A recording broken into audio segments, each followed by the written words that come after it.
Aujourd'hui, nous découvrons l'histoire de Bilal ibn Rabah, l'un des plus courageux compagnons du prophète Muhammad, un homme dont le parcours représente la force de la foi. De sa naissance en esclavage à son rôle de premier muezzin, chaque étape de la vie de Bilal est un exemple de persévérance. Suivez-moi pour explorer en détail son histoire incroyable et inspirante.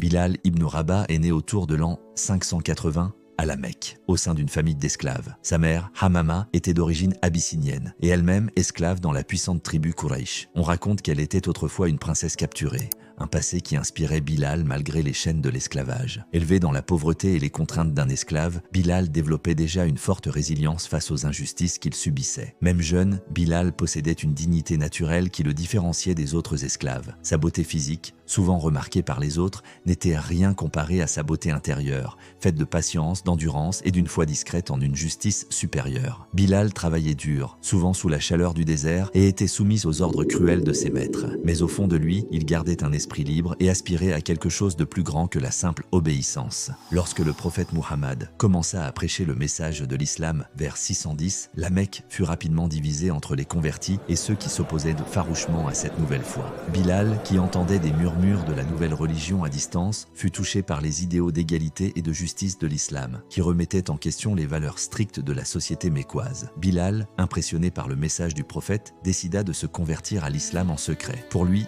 la notion d'un Dieu unique et juste offrait une liberté intérieure dont il avait été privé toute sa vie. Ce choix, bien que dangereux pour un esclave, lui donna un sentiment de paix et de force intérieure qui allait le soutenir dans les épreuves à venir. En 613, le prophète Muhammad commença à prêcher publiquement l'islam et les tensions augmentèrent rapidement à la Mecque. Les chefs de Quraysh, sentant leur pouvoir menacé par le message d'égalité de l'islam, s'attaquèrent aux musulmans, particulièrement aux esclaves qui avaient osé se convertir. Bilal, en tant qu'esclave et musulman, devint une cible immédiate pour les persécutions.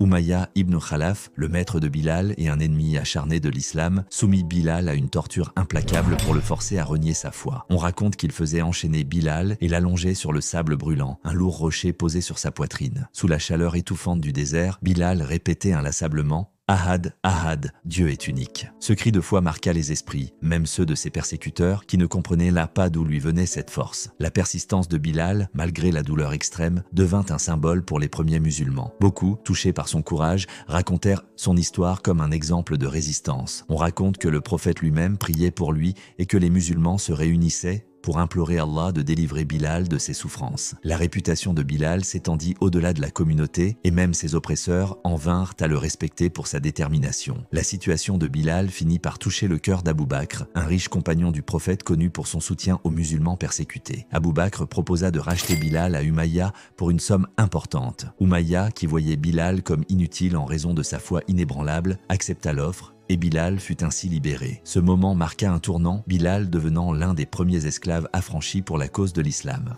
En 622, le prophète et les musulmans émigrèrent à Médine, fuyant les persécutions de la Mecque. À Médine, la communauté musulmane put enfin s'organiser librement, et Bilal, en tant que membre respecté, participait activement à la vie de la communauté. Le prophète Muhammad, remarquant sa foi et sa voix unique, allait bientôt lui confier un rôle inoubliable. Lorsque la question de l'appel à la prière se posa, des compagnons suggérèrent divers moyen de rassembler les fidèles. Certains proposaient des cloches comme les chrétiens, d'autres des cors comme les juifs. Finalement, c'est à Bilal que le prophète confia la tâche d'appeler à la prière, sa voix puissante et apaisante étant idéale pour cette responsabilité. Ce fut un honneur immense pour Bilal, un ancien esclave, de devenir le premier muezzin de l'islam. La première fois que Bilal monta pour lancer l'adhan, appel à la prière, son cri « Allahu Akbar » résonna à travers Médine. Sa voix devenait le lien sacré entre la communauté et Allah, et chaque parole de l'adhan rappelait sa foi inébranlable. Pour les musulmans, Bilal n'était pas seulement le muezzin, il représentait la force de l'islam et l'égalité entre tous les croyants indépendamment de leur origine ou de leur statut social. Bilal, au-delà de son rôle de muezzin, était également un combattant dévoué. Il participa à des batailles importantes, notamment à Badr et Uhud, aux côtés du prophète. Il se distinguait par son courage et sa détermination. À la bataille de Badr, il se retrouva face à son ancien oppresseur, Umayya ibn Khalaf, dans un moment de confrontation poignant. Cette bataille marqua le triomphe de la justice pour pour Bilal, qui voyait la fin de l'oppression de Quraysh. En 630, lorsque les musulmans conquirent la Mecque, le prophète demanda à Bilal de monter sur le toit de la Kaaba pour appeler à la prière. Ce moment historique était d'une importance symbolique immense. L'homme qui avait été torturé pour sa foi proclamait désormais la grandeur d'Allah depuis le lieu le plus sacré de l'islam. Bilal, ému, monta et fit résonner la dent avec une force et une émotion qui marquèrent tous les présents. Ce moment est resté gravé dans les mémoires comme un triomphe de la foi et de la justice. En 632, à la mort du prophète Muhammad, Bilal fut profondément affecté. Le prophète était plus qu'un guide spirituel pour lui,